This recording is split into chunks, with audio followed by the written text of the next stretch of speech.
Welcome to Harvest to Pour, the business of beverages, with your host, Matthew Shipp. This is the podcast for all of those who are involved in the agriculture all the way to the distribution of beverages. And now your host, Matthew Shipp. Welcome to Harvest to Pour. I'm your host, Matthew Shipp, and today I am here with Jeff Stevens, the owner of WellBeing Brewing Co in St. Louis, Missouri, where they create non-alcoholic craft beverages. How are you doing today, Jeff? I'm good, Matthew. It's nice to be here.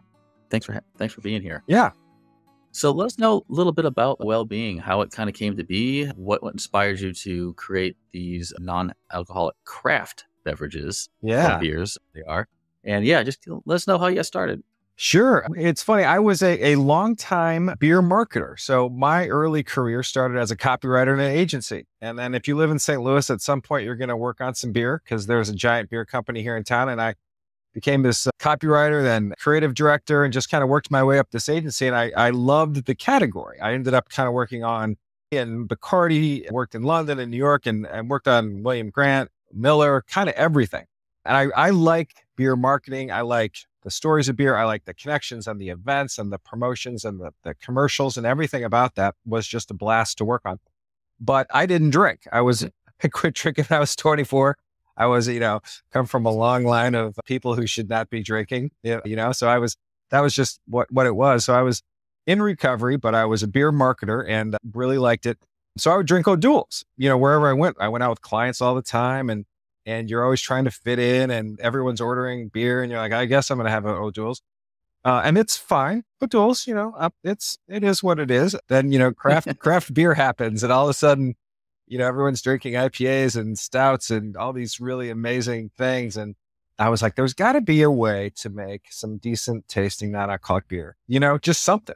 So that's kind of started my journey. I learned how to make the beer and, did a lot of research and brought in this, gazillion-dollar machine from Munich, Germany that takes alcohol out of finished fermented beer. And we were the first in the country to have one of these, put it out at a brewery floor and started making this craft beer. And it's delicious. It's absolutely delicious. And then, you've been around for the last 5 years and have seen the explosive growth of non-alcoholic drinks and beer in specific, for sure.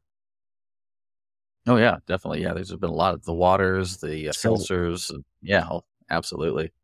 So once you got past this is where you found this niche you wanted to fill. Yeah.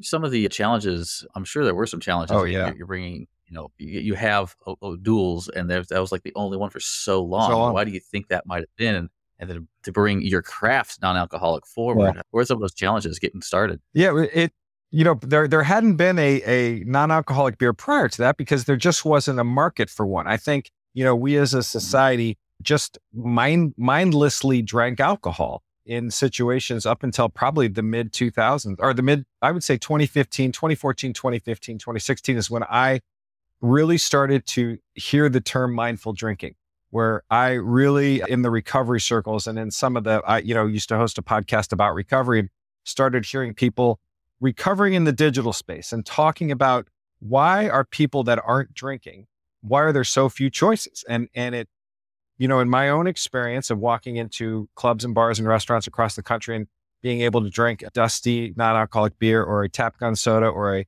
pot of coffee that'd been on the thing for 10 hours, like that was your choices. And a real movement started happening of we want some more choices, and people started to examine their relationship with alcohol. They started drinking less. Some people just quit altogether. Dry January became a thing. All these forces kind of combined, and all of a sudden there was a real demand for better NA products. And we kind of you could see this coming. I could see this coming in the sense that there was this giant underserved market, which is what you're always trying to find in consumer packaged goods. This is definitely one of them, at least was. And so that's kind of how we got into it. But the challenges were no one believed us. Retailers, wholesalers, people like, what, you're doing what? You're taking alcohol out of beer? What are you crazy? Or truly, I mean, I had thousands of these conversations where people could not get their head on it. Then, the brewing process, just how do you actually make something good? There were very limited ways to actually do that, which is why we ended up going with a company out of Germany that made these machines that takes alcohol out of beer. Yeah. And then, I've never been in business. I was a creative director. So just the whole idea of learning how to actually run a business and borrow money, and here's a P&L, and here's your manufacturing costs and cost of goods and all the things I've since learned. But yeah, there's definitely a lot of challenges to break into a market that hadn't been broken into, I guess. Just getting people to believe that this is a thing. And it took a while. And I still think, we've probably reached the tipping point now as far as people, they'll definitely believe us. But there's still a few that you still have to talk to about it. It's pretty funny. All right. Well, you said no one kind of believed you initially, and you saw this big welling of need. Well, how much does your marketing come into play there? The marketing, as with anything, you have to, when you're going to try to change people's minds, there's a core audience that is with you along the way. And it was great when you first start this, people who are that core audience come find you. So it was fun at the beginning because a lot of people who also had felt this same need. I was a consumer, you know what I'm saying? That's why I knew it was going to work. I didn't really need to worry about any data. I was like, I know this will work because I would buy this product, and I know there's lots of people like me. And those kinds of people start to find you when you first start. So that's kind of how the story then starts. But, for the mass to really break it open or to reach that tipping point, you've got to tell that story 20, 30, 40 times, and you just have to keep telling it. And that's where I think the marketing part comes in is, because nobody really cares about your brand. There's a bazillion brands out there and no one really cares about your brand. So you have to kind of make them care. And it takes a long time, and you just have to keep reiterating. But yeah, it took years, literally. Like, I just think back to how long it takes to get a wholesaler and get that wholesaler to believe you that this is going to be a thing. And it's just little steps here and a little success here and a little success here. And you can tell that story. And, our online started building and our sales started going, and we could start to tell that story to other people. And then, the trend became really, I'll tell you who really was a retailer behind this trend, is I'll give them a shout out, is Total Wine. Total Wine is one of those. What's that again? Total Wine. Total Wine. Okay. Yeah. They were instrumental in breaking this category. They understood it. They're a really smart retailer. And I always look to them as a very forward-thinking retailer. They are really good at spotting trends and making it happen first. So they were really instrumental in making everyone a believer that this category was happening. That's interesting, because my next question would say, what were you pushed up against most disbelief? Will it be good, or just generally, why would you want to do that? Yeah, that's a great question. Is this going to be good? Because everyone, the funny part and the ironic part about us getting into this is when we first started, we just had to be better than O'Doul's, right? I mean, inherently, that's, and so God love O'Doul's. I'm not going to talk crap on them, but it wasn't a high bar to beat, I guess. It wasn't like we were coming into the craft beer market where we had to beat the best of the best craft beer. O'Doul's was a beer that was made for designated drivers. And, that's just, it was a corporate social responsibility as much as it was trying to market a good non-alcoholic beer. So our beer is so much better than that. So immediately people were blown away by how good the beer was. And every time we did tastings and things like that, our beer is fantastic. Just, it's expensive to make, but it's really, really good, and probably tastes as close to beer as it is literally beer, fully fermented beer without alcohol. So that hurdle, I don't think people didn't believe it was going to be good because everything wasn't very good in the category. But yeah, definitely there were way more people that just were confused about why we were making beer without alcohol to begin with. For sure. Well, I just like the fact that you hopped right on top of that. It's craft beer still. Yeah. So, I mean, you thank O'Doul's for giving you that option all those years, but now you've taken it and turned it into a craft. Yep. You just have to use your little different equipment. So that's it's a great segue into kind of this, what I like to talk to each business owner about is the harvest to pour journey. Yeah. So in the harvest, you typically talk about where you're sourcing your ingredients, your water, your hops, your whatever else ingredients you use to create the beer.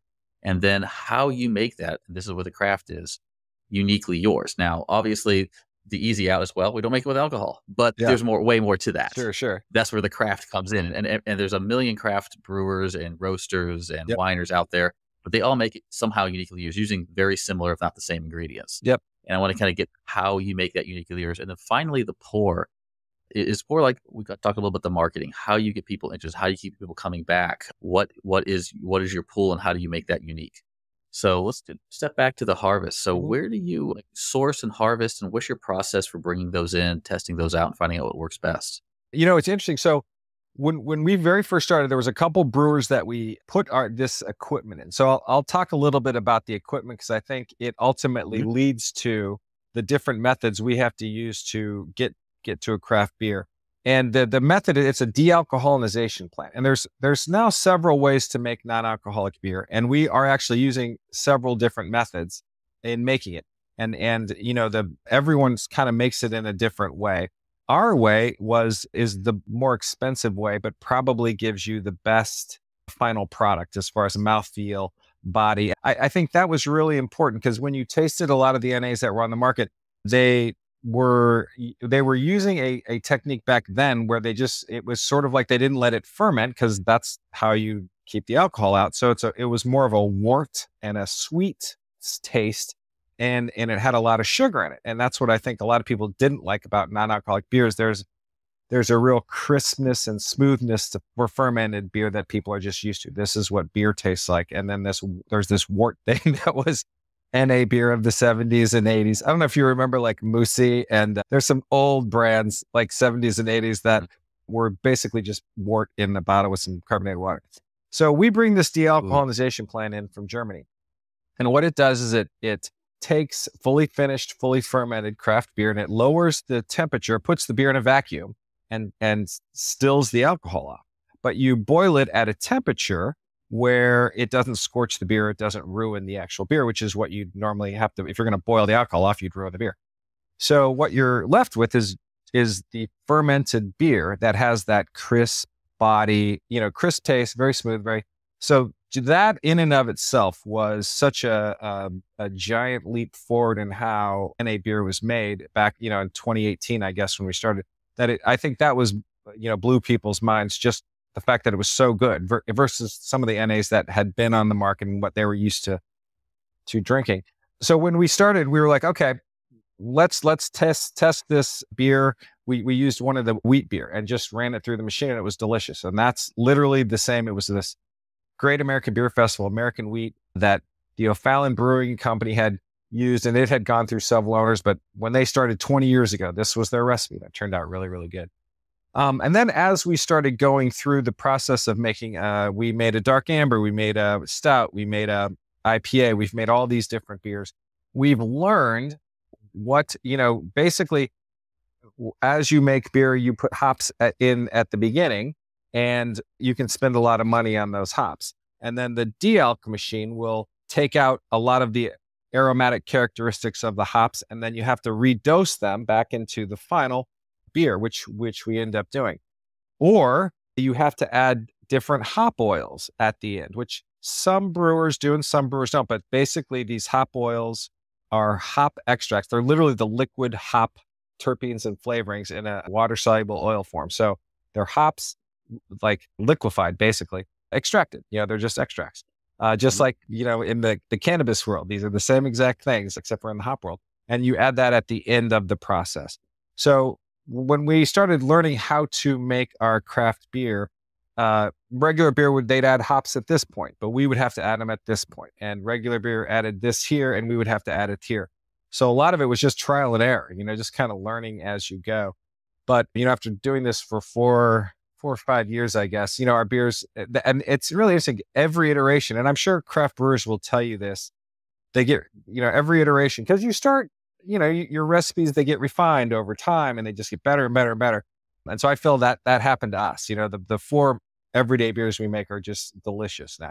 They've been really refined on how that is. But then we make some seasonals and all that stuff. And, it's funny because I'm not a brewer and we depend a lot on brewers to help us. But what's great about us is I've worked with brewers from, 3, 4, 5 different craft breweries, and we put together these collaborations. We've worked with Four Hands and New Realm and O'Fallon and Schlafly and all of these brewers, and each and every one of them brings something exciting, to the table. So I love doing the collaborations with them and making all kinds of different things for sure. Well, so I didn't know you did collaboration. So you did non-alcoholic collaborations with some of the local brewers here. That's really cool. Yeah, we want to. You still do brew your own. Oh, go ahead. Correct. Say that again. Yeah. So you still do brew your own, and you have a brewer in house as well. No, we use different brewers. So we basically contract we own this giant piece of equipment that's on the brewery floor. So we're part of the manufacturing process, but we don't own the brewery, if that makes sense. Okay. And there's a lot of people that just contract brew, but so we kind of have this little hybrid relationship in the sense that we have this thing that does the key part of this, equation. But we work with all the different we work with lots of different brewers around town, which I find to be really refreshing and rewarding, just because we did a collaboration with Four Hands a couple of years ago and won a gold medal at the GABF, and it was a great charity project. And all the kinds of fun things that you get from a collaboration, I love it. And we can kind of work with anyone. We can work with everyone, so it's easy to do. Well, this takes a great spin on making it uniquely yours. So I wasn't expecting this. So you are uniquely taking it from other brewers and getting different options. So are you still looking for collaborators and other brewers out in St. Louis or all over the U.S.? Sure. We'd love to. And I think we'd love to do it anywhere. I love doing it with St. Louis. It's easy because we're here, and there's a real interesting model. We've kind of perfected how to do the model, and you got to work with everyone's wholesalers, et cetera, but it's an easy thing for us to do. But I would, lots of brewers now have their own NA beers, but there's still lots of smaller places that would be great for collaboration. So yeah, for sure. I love doing that. Absolutely. That is really cool. That really does make things unique. So how often do you change, brewers and where's your consistency for, or is it a surprise, or what's the plus and minus of that? Yeah, I guess we do collaborations in that you kind of fit them into seasonals or certain promotions. And we've done a bunch of ones that come in and out, and they're gone forever. And I think there's something really poetic about that. It's hard to manage. I've learned so much about SKU management and how many, shelvings you can get out of store, what's realistic. So we make our 4 year-round SKUs all the time, and those are made at the same place. And we now make them at Schlafly Maplewood. That's where we're making them. We're just switching over to this packaging. I was just in packaging meetings today, so it's exciting. We're going to be in these 16-ounce cartons. Everyone goes to those wraps, those actual wraps. Even all the craft brewers are going that direction, which are great. They look really, really fun on shelf. So I'm excited that we're going to be in those this spring, which is kind of a big thing for us. It kind of gives you a little bit of heightened excitement, I guess, on shelf. That's how we keep it consistent from there is the year rounds are done here, and then we can collaborate on kind of the seasonals or promotions or things like that. Okay. Well, this is a great segue into the pour and kind of the pour of how you attract people, how you keep them coming in, your marketing, going back to your old stomping grounds, profession wise. What do you do to, let people know you're there? Because there aren't many craft non-alcoholic brewers out there. So you've got to have a big bullhorn, I'm assuming. So how do you go about doing that? Well, it's funny. I think from 2018 on, we've slowly built a pretty good following on social media, and I've been pretty steady and dedicated to not only talking about our products, but talking about the non-alcoholic lifestyle. And I think there's a wellness lifestyle that I think our brand is part of, that sort of goes along when you stop drinking. A lot of people start to add in something. And it's interesting. Every January, we get this influx of new people who are interested in drinking less through Dry January, and then Sober October, and then all of these things. The category has grown because people have examined their relationship with alcohol, and many people are just drinking less or drinking differently during their sessions. So the big leap forward for us was within the last couple of years, drinkers started drinking our products during their drinking sessions, and they're mixing us into their Tuesday night drinking sessions. And then they realized like they had just as good a time, but they were not quite as hungover, or they had just as good a time and they got up early and whatever. There's a million reasons why you might want to drink less alcohol, and but you still want a beer, and I get it. So we've been able to grow the audience has grown, and they've found us, I guess, in kind of a lucky way. So that's sort of on the poor side, is we just have to kind of help articulate what they're going through and like this real need state. And so for us, that's part of building our audience. But it has now become, there's not a day that goes by we don't get an email with someone thanking us for helping them stay sober, which is great. That's awesome. Yeah. So that brings up another gap or need that I've discovered just recently. Is a lot of the brewers that I've talked to lately is they ask them, how is sales and how business going? Their shoulders slump in January. Like, yeah, well, we're just dealing with dry January right now. Yeah. Sounds like this is a perfect to come to you. Yep. Get a couple of their brands non-alcoholic and put them back on the shelves. I agree. And I think brewers have been, all the brewers that make our beer, like we'll do promotions in January with them. They'll just kind of let us have the January window. Retailers will let us have the January window. It has always been a very slow time in the alcohol industry. So I don't think this is anything new. There was always a New Year's resolutions. Okay. I worked on Michelob Ultra years ago, and we had a January resolutions program because that's when everyone got in shape. So now it's just called Dry January. But there is a real trend in wellness. I guess there always has been, but people will choose wellness products and choose slightly better versions or slightly healthier versions of things that they already use. And non-alcoholic beer is the perfect for that. I'll tell you something else interesting too, is that we've done all these tests. People have done them. When you drink a non-alcoholic beer, your brain releases the exact same endorphins as it releases if you drink an alcohol beer, because it knows that we're out to have a good time. So the moment that you're trying to get through from work to play, from, relaxing after a day, you can achieve that exact same state of mind with a non-alcoholic beer for that first sip or that first beer as you would with an alcohol beer. And that's what a lot of people do want. They want to relax. It's not about the alcohol. I mean, if you want to feel a buzz, you'll have a couple beers or 2 or 3 beers. Mm-hmm. That's when you find a buzz. But just that ability to go from work to relaxation is what our product can still do, even if it's non-alcoholic. So I think a lot of people have discovered that, and I think that's been amazing. Okay.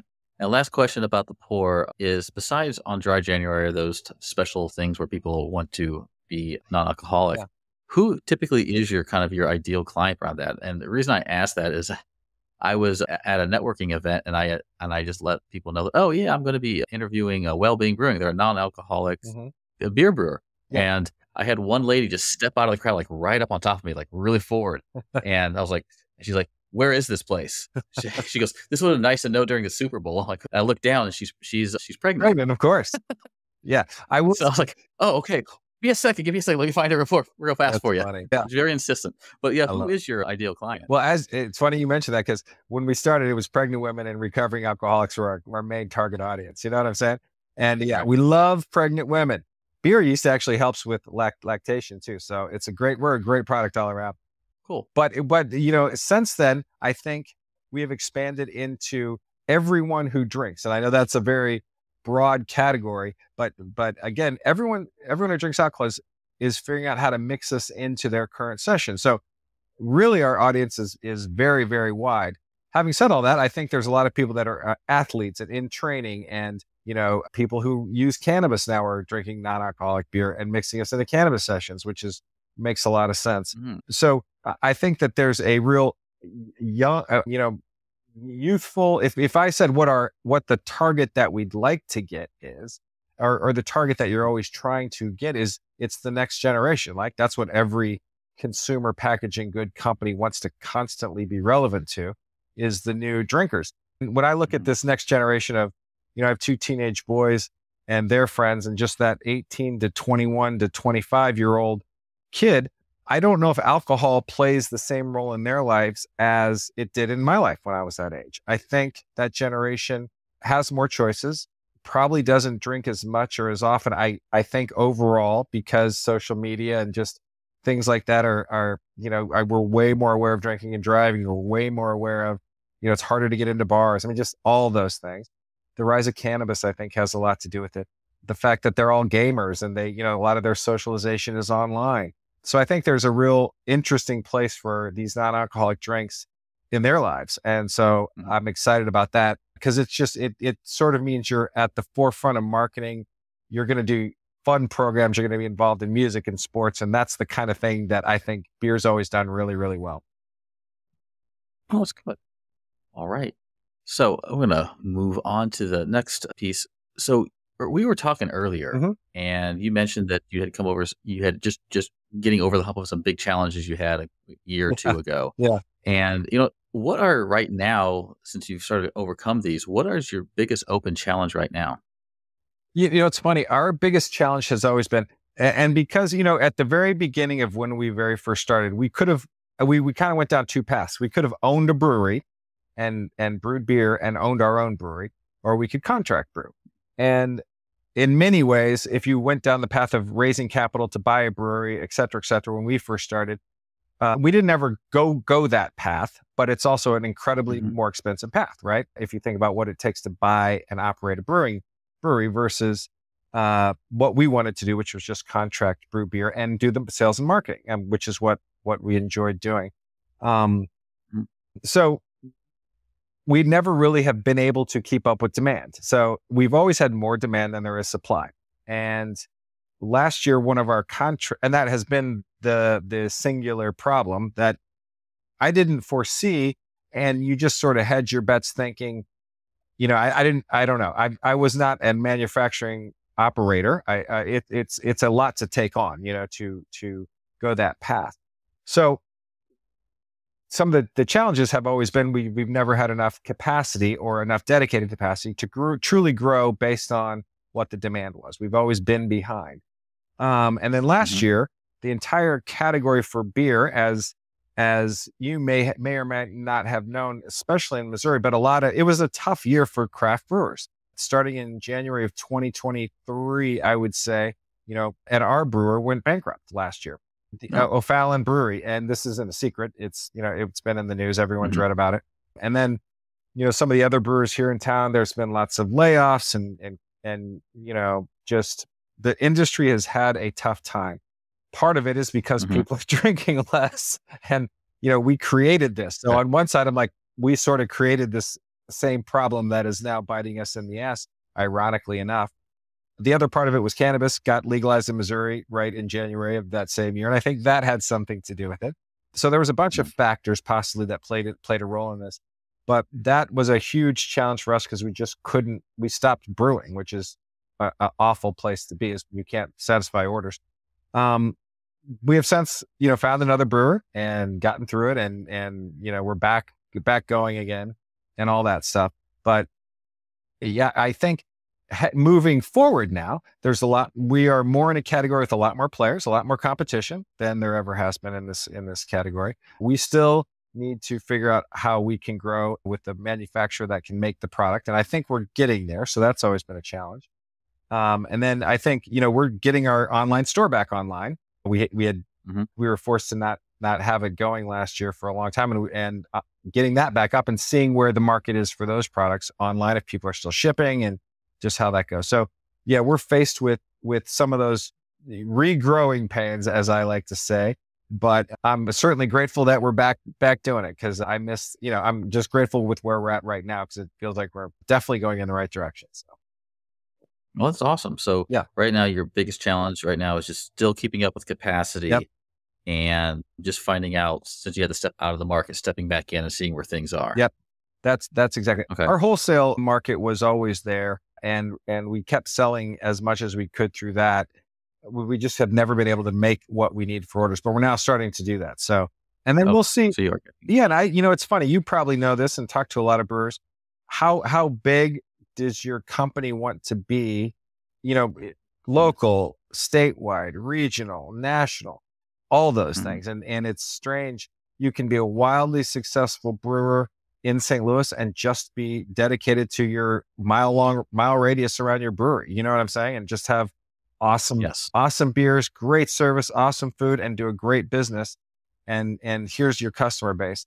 You can be a regional brewer. You can be a forehand city brewer. You know what I'm saying? There's all kinds of places that you can be. And I don't know where we will end up in the non-alcoholic beer game.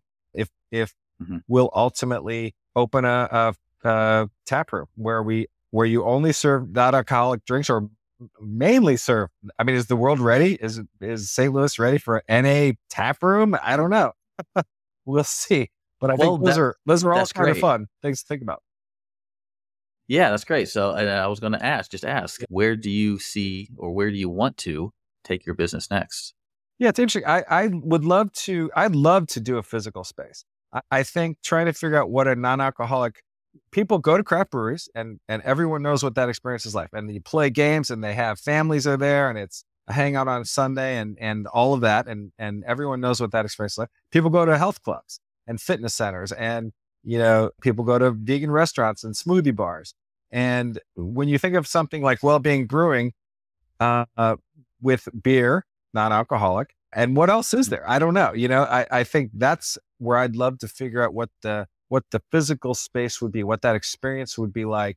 And I've always had that in my head. It's a whole nother business and operating a restaurant and bar and all that stuff. But I would love to get into that. And I think having a place in St. Louis where you could come and I don't know if it's a workout place, a yoga place, some place that's cannabis friendly, and we serve all kinds of non-alcoholic drinks. And I don't know. I don't know what that is, but that's certainly something that hasn't been invented yet, I guess. Yeah, it certainly sounds like there'd be room for that here in St. Louis. Yeah, I think so. All right. And then you also mentioned something very interesting is that right now you're very focused on like the sales, the marketing you have, and just coming from your background, do you have a team that's more focused on that since you don't really have a brewery? You're brewing with other individuals. Yeah. How does that affect your team dynamic?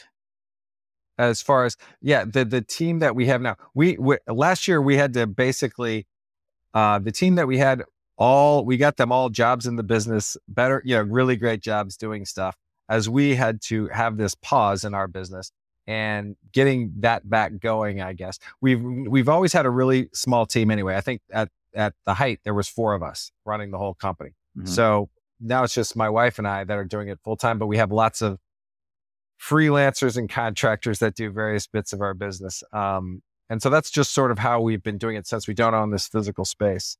But as we move forward, yes, I would love, I think we have it on our wish list and plan to get a new sales manager in for sure. Okay. Any listeners here? Any listeners? Yeah, if you you're from a craft beer background, but I think, a lot of people quit drinking or they get to the point in their lives where they want to stay in the business, but alcohol is just, not whatever. That's usually the people that find us. They're in the business.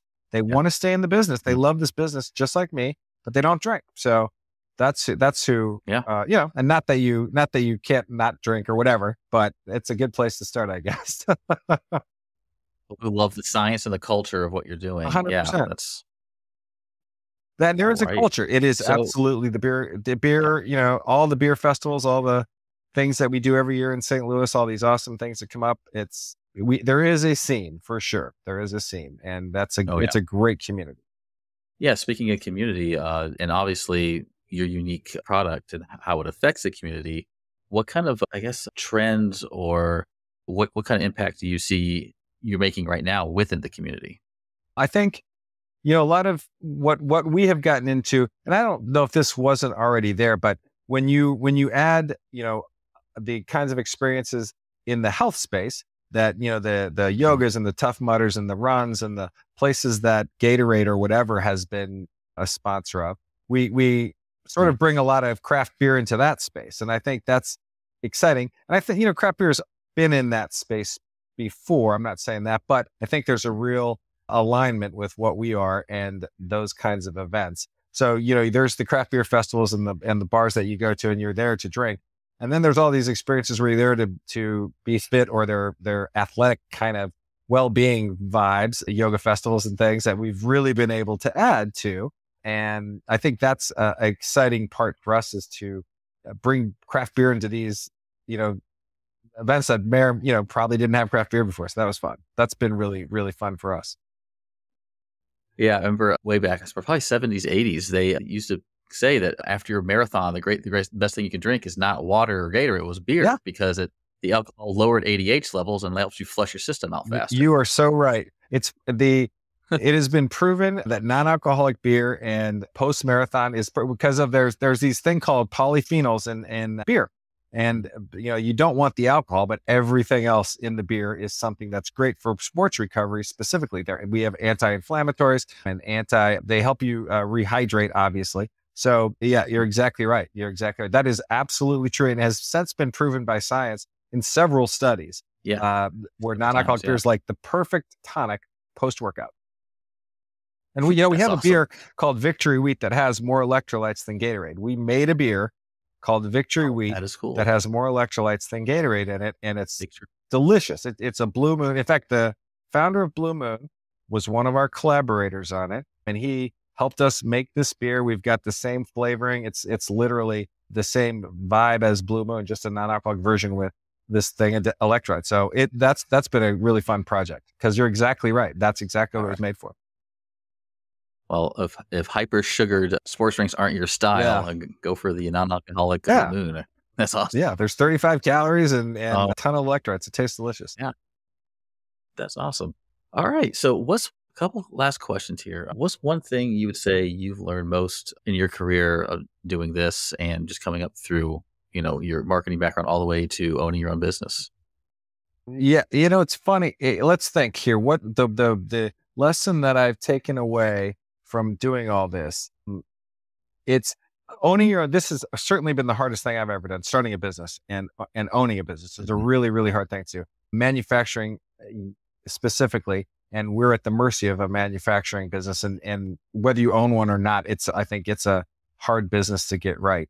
So sitting here now, I'm on the other side of a lot of the learnings that you've had to do with P&Ls and COGS and buying and all the things that you do to run a manufacturing business. But I have certainly learned everyday lessons about what not to do and how to negotiate and how to think about business that I would have never, ever known in the marketing world, just completely separate of what's valuable over there versus what's valuable over here. So yeah, I guess the lesson of just business 101, right? Just getting that degree on the ground has been it for sure.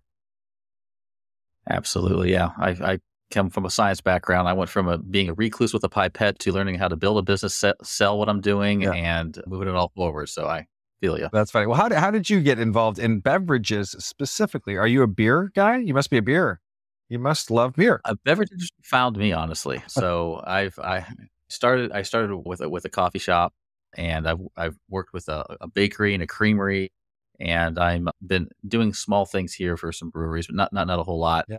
But yeah, I come from my science background of problem solving and focusing on those pieces of your business that are going to give you the most profit the fastest, and helping you hone in on those and create something out of it. Oh, gotcha. So all right, we'll talk about that later. WellBeing Brewing, make some absolutely some good things. So the last big question here, actually two more, but this is a big one, and this is going to be interesting. So what is your favorite beverage within your company, and then when you're not drinking something from WellBeing? Oh, that's cool. Okay. Well, I like Hellraiser. That's always been my go-to. It's this hoppy amber that we've made. It's got IPAs are very bitter, and I like them. And sometimes you crave them, where you just want that bitterness. And I get it. Like, I just want something bitter. I want this IPA.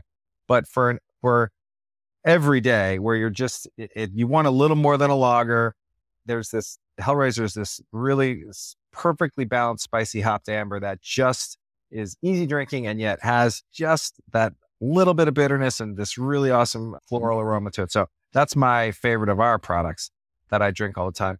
Although I really like our Match Day too, which is this English pale ale that we made for the soccer team, the St. Louis City soccer team. It's a traditional English pale, football beer from England, that they serve at every pub over there. And it's really light. It's really delicious. It's kind of bready, really, really yummy. I like that. And if I'm not drinking that, I'm definitely drinking coffee. I'm a coffee guy. I'm not a picky coffee guy. Awesome. I just love coffee. Okay. I love it all the time. And I'm like, is this too much? I'm like, I don't think so. I love We've coffee got this a morning. pretty great roastery culture here in St. Louis. It's Yeah, I was at Sump this morning. I had a delicious coffee. Where'd you work? Oh yeah. I worked with a company called Upshot Coffee up in here in Cottleville. Oh, cool. All right. So you know coffee too. So, a little bit. Yeah. I tell them I helped them solve a lot of problems, but after working with them for 3 years, I still couldn't make you a latte. But that's kind of that's the business. So they're really good at it. All right. So finally, do you have any like upcoming promotions, or where can we find your products? You said you were in a large area. Let's talk about that real quick. We're widely available in Missouri. We're at most of the grocery stores, Schnucks, Deerbergs. I know Randall's carries us, all the liquor change. And, I know we're on a lot of menus, and that's always a competitive practice to see if you can get on restaurant and bar menus. But I think we're widely available in the St. Louis and the Missouri area. And WellBeingBrewing.com is where you can order us. We are just getting our store back on in the next couple of weeks. So that's exciting. And our store, meaning we are going to restock our online store to where you can order and buy us again. And, we'd run that for 4 years. And last year when we couldn't get product, that was one of the things we had to pull back on. But we're back making product and going to be getting that going again. And that's a great channel for us because it allows me to get to meet, people from all over the country, buy our products, and we get to interact with people from everywhere. So that's something I've really missed is, people send pictures and get on our site and tag us. And so I'm excited to get back into that. That's great. So they can find you at wellbeingbrewery.com or wellbeing.com. Wellbeingbrewing.com. Wellbeingbrewing.com. Yep. All right. That'll be in the show notes, everybody. All right. So I encourage you guys to check them out. You said you can find you across the U.S., right? Total Wine. We are in all the Total Wine. So if you have a Total Wine near you, you're listening to this in Florida, Texas, California, wherever, there's lots of Total Wines out there. But distributors wise, so in multiple grocery stores, you start in Oregon and Washington, Colorado, Kansas, Missouri, Illinois, Wisconsin, Minnesota, Ohio, Pennsylvania, New York, North Carolina, Virginia, Kentucky, Tennessee, kind of a swath right across there. That's where we have wholesale. Maryland. So yeah, we're available in a lot of states, but definitely online and in Total Wine. Well, then there's definitely no excuse not to try a non-alcoholic craft beer and see what you think. Yeah, give us your feedback. We'd love to hear it. All right. Well, Jeff, I'd like to thank you for being on. This has been really informative. I really liked your discovering that business model. I thought maybe you're just brewing your own, but he's like, no, we use this, we collaborate. So a call out for any breweries that want to collaborate with Jeff here, reach out. And there's a lot of problems to solve there. I think that's really great. And then just the general marketing and understanding and just the problem solving and the chemistry that went into that of just like, okay, we do need to make the beer a little bit different where we add the hops, where we add ingredients, and just that problem solving to figure it out, and the time you've taken and the benefit it has to a community of non-alcoholic drinkers. Yep. Again, thank you again for coming on, and I really enjoyed this. Well, good. I did too. Thank you very much, and we will talk soon. All right. Thanks a lot. Thanks, Matthew. Bye. Thank you for listening to Harvest to Pour, the business of beverages with Matthew Shipp. Check the show notes for our guest contact information and connect with Matthew Shipp on LinkedIn today.